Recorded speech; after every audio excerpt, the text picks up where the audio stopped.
Pinky promise, no more fights ever.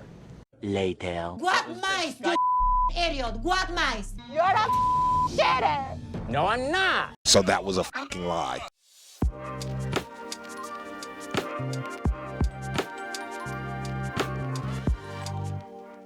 Hello everyone and welcome back to another recap of 90 Day Fiancé. To start off, we'll go with Igor and Nikki. You have 48 hours to change my mind or I'm literally leaving. As we've seen in previous episodes, the main issue with this two is their connection. Igor seems to have zero attraction to Nikki, and he's still struggling with the fact that she's trans. Nikki has been so eager to be intimate with him that it comes off as desperate. I just want to suck your dick. And they're like, nope. And she's starting to feel like all of the things that she does for him are being unappreciated. After feeling like this, she tells him, "You have 48 hours to clap his cheeks or else." I want sex like sex machine. Igor feels like she's a sex machine, and I'm like, okay, well, you guys haven't had sex for 9 months, so what are you expecting? She wants to do it. Just do it. Nikki tells him, I want more, Igor. I want to feel like you love me. I want to feel like you care for me. And she thinks that he only wants her for her money. Do you feel special? What is it? What is it special about me? That I support you financially? What is it? When she says this, we are clearly starting to see that this relationship is transactional and someone's not meeting their end of the bargain, and it is not Nikki, it is Igor at this point. This clearly upset Igor, and he's like, what you sent me is not enough to survive. And with this, she's like, oh, really? Oh, really? What about the nose job that cost me $7,000? I can put all the receipts, but I won't because I did it from the bottom of my heart. My question here is, how do you do it from the bottom of your heart, but now you're rubbing it in his face? As for you, Igor, the money she's sending you, it's not to survive, darling. It's for all your cosmetic procedures, okay? And then Igor says, You feel mad on me? I give you back all the money when I start to work. but this is not the issue. Nikki doesn't want the money back. She just wants to feel appreciated and loved. That's literally all she's asking for. Later on, we see a little clip of Nikki, this one right here. Babe, I need money to eat. Babe, I need money to go work out. Babe, my car broke. Nicole wants something, it's a big no. And honestly, she does a way better job mimicking his voice. And I could not handle it. I thought it was incredibly hilarious. But back to the park. She's like, you know what? Fuck the 48 hours. I'm flying home right now. And Igor's like, poop. He turns around and he's like, oh, okay, wait. Just Totally different. please, for a little time, stop focusing for love. Just enjoy the time, how you can. Enjoy. You're supposed to be my future husband. Is he being nice or is he being complacent? I had a very hard time. Guys, help me out here. Sometimes I don't know what this guy's deal is. Like, is he genuine? Is he not? Is he lying? What is going on with him?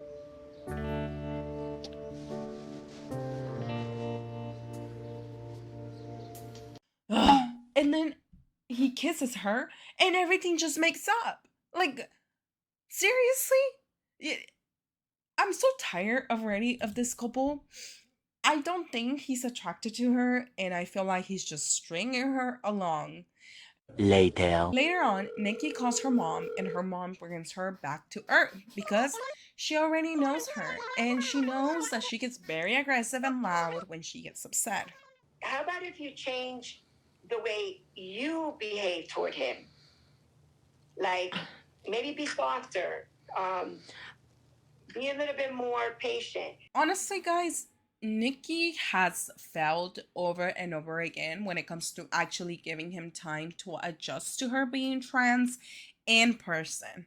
He has to tell off his friends and family members, and it's not easy, especially when you come from such a conservative background where you draw swastikas on your wall and you dress as a specific group for Halloween. That's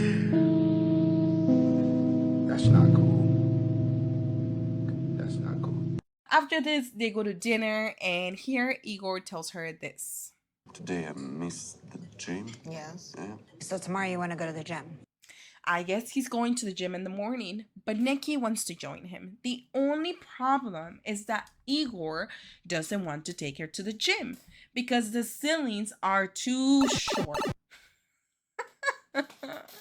She notices this and tells him, I think it's actually because I am trans and you are worried about what people are gonna say, people that you know.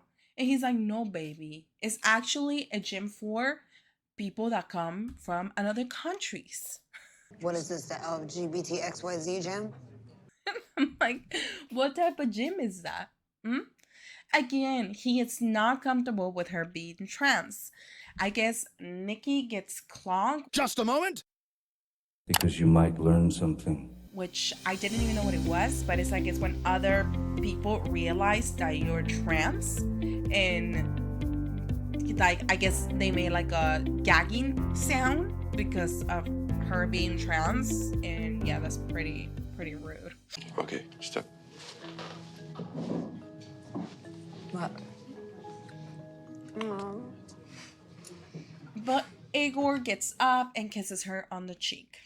I am so annoyed. Seriously, on the cheek? You couldn't give her a kiss on the mouth? They start talking about self-love, and Igor cheers for the new steps in their life, and Nikki wants her coochie taken for a ride. It's been a long time, so let's hope it happens soon, because I'm tired of hearing about it. Notice how much Igor was drinking. Does he really need that much to help him sleep with Nikki? Because I was like, oh man, that's another one. That's another one. That's another one. Anyways, moving on. My name is Clayton. I'm 30 years old. I'm a cybersecurity analyst, and I live in Lexington, Kentucky. And we are off to Closet Mom. Okay, guys, now it's time for us to be calling them by their couple names, which is Clayton and Annalie.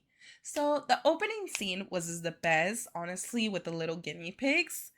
Clayton is living with 2 guinea pigs, 2 dogs, and his mom. Hello? So 5. Your breath stinks. It's Coco's birthday. You don't growl at Coco's birthday. When Clayton made the guinea pig noises, it threw me off my freaking chair. And let's admit, we are all Buster. If you're subscribed, this is your new spirit animal. This is all of our spirit animal. Wait, I think it's time to take a quick reminder to subscribe, like, and leave a comment about how we're all a Buster. If not, what's your spirit animal? Let me know. And now back to your regularly scheduled program. Guys, I don't want to fat shame, but those little chihuahuas need to go on a diet and walk a little more. Poor little cuties. They look like little pillows. And it comes from someone that has a mini wiener dog. She cannot eat too much because if she does, she gets problems and she doesn't need that drama. Okay, back to Clayton and Annalie. We learned from Clayton that he's helping his mom save money so she can eventually get her own place. Clayton's mom seems like a pretty sweet woman. Annalie is super pretty. That was the first thing I noticed about her. We started messaging in Spanish. After a few weeks, we developed some feelings for each other. And 8 months after we first started talking, I decided to book a trip to meet her in Peru. Annalie and Clayton met each other on the language app. She visited his profile and he decided to reach out to her. One of the first things he noticed is how pretty she was. And after 8 months of talking, he said, we're going to Peru. Because why not? So I decided to propose to her. She said, "Aw," and then didn't say anything else. I was like, so yes? And she said, yeah. After only 4 days, he proposed to her. That was fast. I initially thought that all the mess around the house was his, but it turns out that they are all his mom's because she has a hoarding problem. You can tell she's incredibly attached to all the things around the house. Something as simple as an expired cereal bar is so hard for her to get rid of. Even when they go check out their garage, it was full to the max. Annalie calls him and she's like, No moviste tu cola.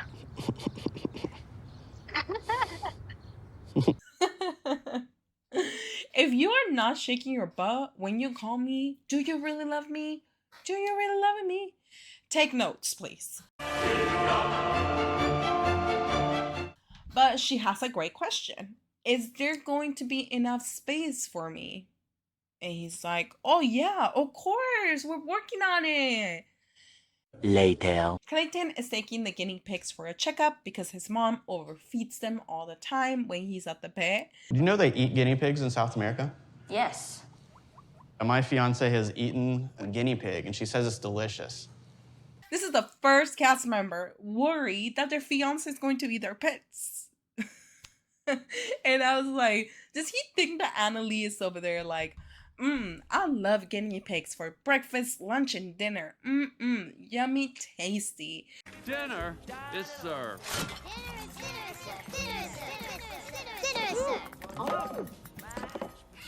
Clayton loves playing video games. And we meet his best friend forever of 13 years, Cameron, where he brings up a big red flag. So this whole entire time, her dad doesn't even know I exist. Like, who am I? Oh. That's kind of alarming. He doesn't know you guys are together? And well, this might not be an issue sometimes if she didn't have a relationship with her dad, but she talks to him around 20 times a day over the phone. She lies about every single time they meet, and she says that she's going away for a job. So the time that he went to Peru to visit her, she didn't even tell her dad that she was going to meet Clayton. She said that she was going out of town for her job. And now that she's coming to the US, she's saying that she's going for a job opportunity. Her dad is just really protective, and he can be intense. That's pretty much what she's told me is the reasoning. Dude, I think you got to jump on it, man. Oh, here we go. Playing the protective dad card like it has worked before. It really makes you wonder if she can lie so easily to her dad. Does she give Clayton the same treatment? Now let's move to Jasmine and Gino. Jasmine calls Gino over because she's breaking out everywhere. She has a rash all over her body. Gino's trying to figure out what happened. He's like, what did you eat, honey? Did you get an allergy? What's going on? This makes sense to me. You ate almost a whole bag of almonds. That you could be possibly allergic to this.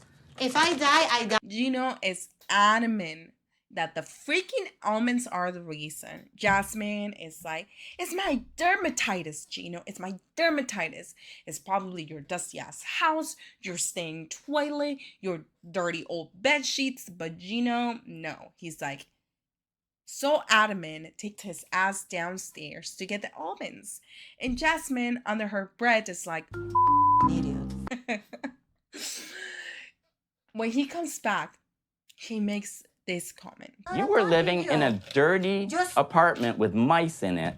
What mice, you idiot? What mice? And something about this comment just pissed Jasmine off so much that she starts yelling at him. And after she calms down, she's like, you know, please, we need to fix the house. Why don't we go buy some new pillows and some new sheets? And Gino's like, I'll buy you a pillow. There's nothing wrong with my pillow. Later. Am I a bad mom, baby? Sometimes I feel like I suck and I don't even know what the heck I'm doing. But Gino, to the rescue, tells her, no, Jasmine, you're not a bad mom. I do have to say that Gino is one of the few couples that I see on the show that is so thankful about all the things that their partner leaves behind. And here's our little gringo trying to keep up with Jasmine's Spanish. Muy bon. That's Portuguese. Oh, Muy bien. sorry. Spanish. Muy bien, Juanse. Freaking gringo. And it was just funny. And for the last couple, we have Devin and Nick. Now, this two, their segment was pretty short and there wasn't really a lot going on, so I'm just gonna cover it super quickly. Their main problem is the fact that Nick's parents still don't fully accept Devin. And now Devin has to go to South Korea and try to convince them that she is top tier wife material. So now that's her main goal. And let's hope that all of this works out and that his parents accept her for, what it is, because he does love her. They do have a pretty cute relationship. And I would say also, Nick, you need to stop calling her Piggy. It is not cute. It definitely doesn't sound pretty and it sounds demeaning. So you should probably stop. It's not funny. She doesn't even like it. She even said it once. What's wrong with you? For the next episode, we do see Clayton and Annalie finally meeting each other, and he's crying. He's so happy to see her, and he just hopes that his mom and her are gonna get along. We also see Manuel and Ashley going to therapy, couples therapy, because I guess they have a lot of issues. And one other thing that happens is that Nikki decides to bring up the fact that she was a prostitute when she was younger. And Igor's friends are already on the verge of not wanting to like her because she's trans. And now she brings this up.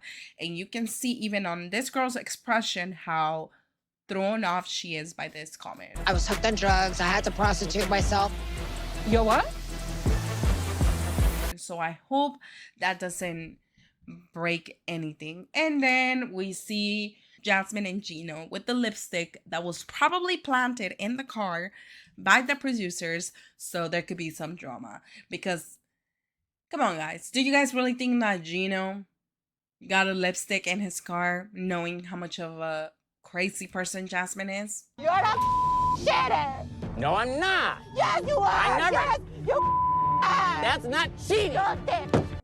I don't think so. But that was it for today. Thank you so much guys for watching. There's more videos up here that you can watch if you would like to. And don't forget to like, comment, and subscribe if you like this video. Thank you and have a great day. Bye.